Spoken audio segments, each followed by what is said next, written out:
Hello everyone. Today I'm going to explain the second session on Linux operating system, that is Linux directory structure. When we talk about the Linux directory structure, there are certain directories that are commonly available in all the distributions of the Linux. Say for example, be it a CentOS or a Debian OS or any other.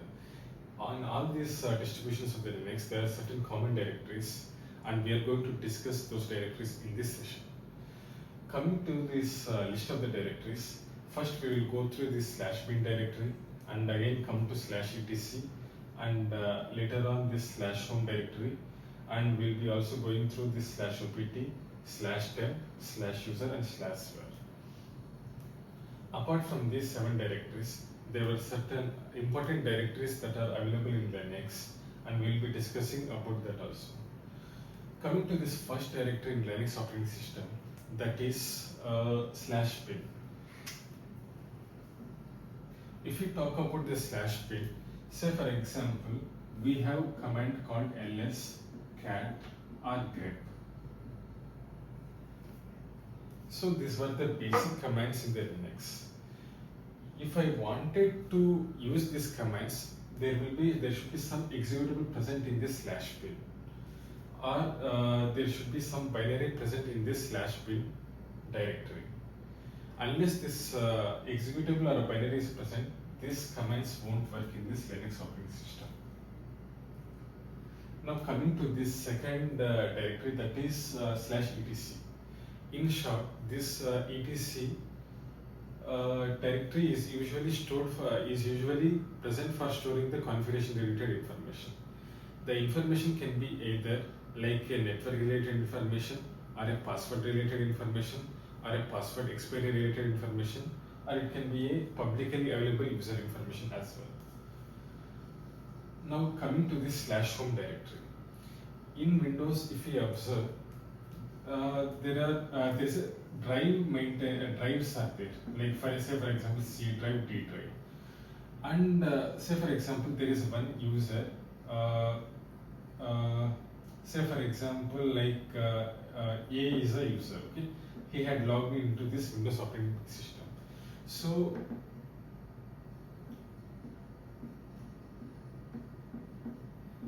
here whatever the A user related information is there, it is stored under this folder or it is stored under this folder. Similarly, like in Linux operating system, if a user logs into the Linux operating system, there is one default current working directory is there, that is called as a /home, where that present user working directory, all the information can be stored in this /home directory. Basically, it can be considered similar to this /user in the Windows operating system. Now coming to this /opt directory. In the /opt directory, we used to download the softwares and install the softwares. All this will be maintained in this /opt directory. Say for example, in Linux operating system, I wanted to install a software or install a Linux package. Then that package has to be downloaded in the /opt, and that has to be installed using the Linux commands like m repository or something like that. Now coming to this /temp directory is used to store all the it's like a temporary user space or temporary storage space, we can say. It can the temporary storage space can be used to store the user related temporary information, or like a disk related temporary information. It can be considered similar to cache memory, which is wiped out like whenever it's not required. Now coming to this /user. In this /user directory, all the user related program files, data files will be present. Now coming to this one of the most important directory in the Linux, that is /var.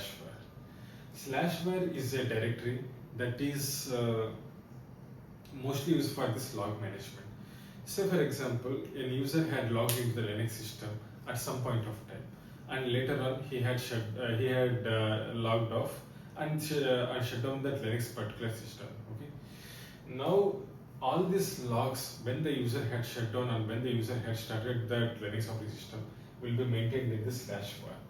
Not only this boot up and shutdown logs will be maintained, there is some definite log management is is present in this Linux directory structure, that is /var, which is used to record all the user related informations, like where that user is accessing and what type of files that user is accessing. Similarly, in Linux, we used to have two things. One is like file, and second thing is directory. And of course, we have third category, that is GUI. In recent operating systems, that is CentOS or any other. So, in short, if I wanted to explain this Linux operating system, this entire operating system is either is completely a command based and is mostly made up with files or directories. And coming to this next series of the other directory structures, that is /boot and /dev /etc password file or /etc shadow file and host file and fshaft file. Coming to this first one, that is /boot. If I talk about this /boot file, it consists of all the user related all the boot related files that are to be loaded up when the Linux operating system or the kernel is about to start. So in boot, there is one process called as initd. So what this particular Linux operating system has to do is completely mentioned in this initd. Like it's like a initial process, you can say that. Whenever the Linux system is booted up, this process gets activated. This particular process gets activated. Now coming to this second directory structure, that is /dev.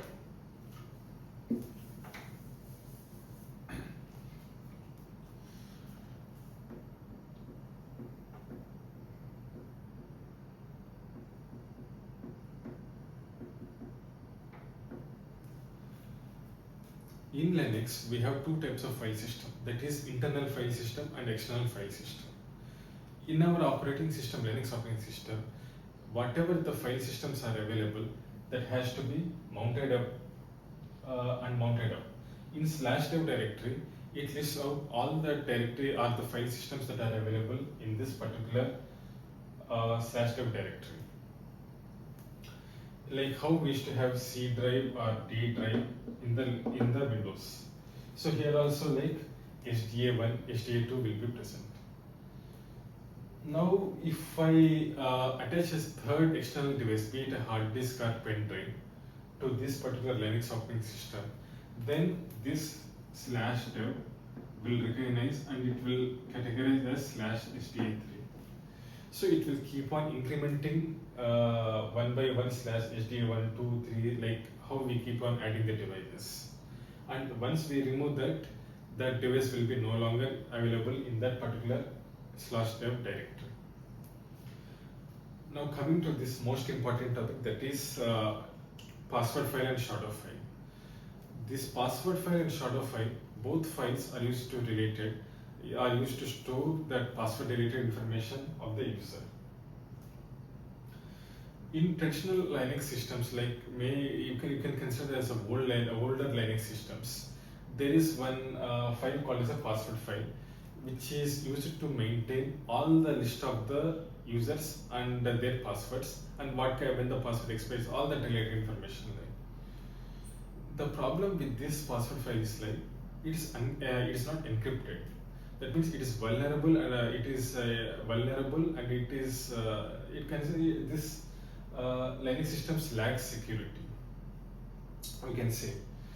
And coming to this then a lot of work is done on this, and a new file is created, that is etc shadow file. In this shadow file, the passwords are encrypted. That means even if some user logs into the system, say for example malicious user or something, he can't retype that password easily because it's in encrypted format. And again, that sudo user or root user has to use that. For him only it's possible to encrypt that particular password as the key is available with him.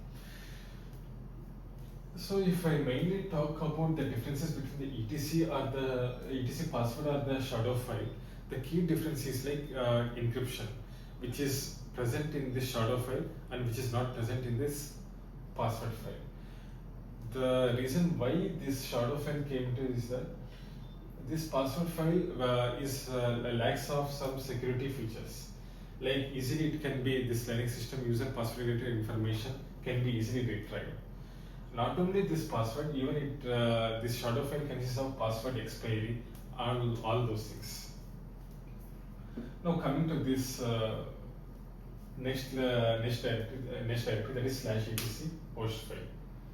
In this /etc host files, all that IP addresses and host names are mapped. In our say for example, in our say a Windows system or something, I can assign a host name to that, and I can assign a single IP to this. Now to add the same feature in this Linux, we have one file called the host file. Because this Linux is completely based upon this file system and directory system, we need to do that configuration in this host file. In this host file, one IP address is mapped to the host name. However, in Windows operating system, we used to go to control panel, network and security. There we have one option called as a network adapters. Under network adapters, we in network adapter we give that assign that IP, DNS, everything. And similarly, like to that my PC, there we assign the host name. Because here in this Linux we don't have that facility, we store that relevant information in this host name that is mapped to that IP address in the host file entry. That we can as a host files. Now coming to this last file system, that is fstab file system.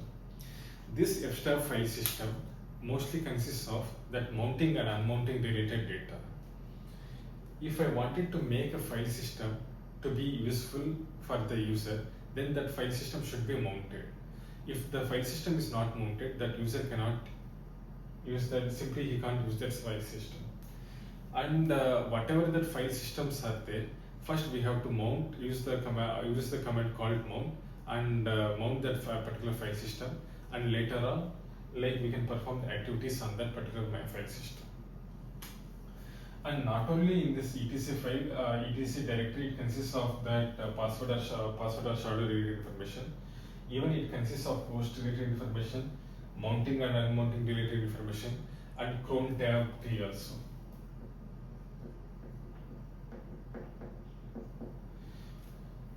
This cron tab is like a scheduler for backups, or scheduler for doing some necessary or important tasks. Say for example, if I wanted to take a certain backup or something, then simply we need to schedule a cron job, and this cron job entry has to be made in this cron tab entry. Then it will run at predefined intervals.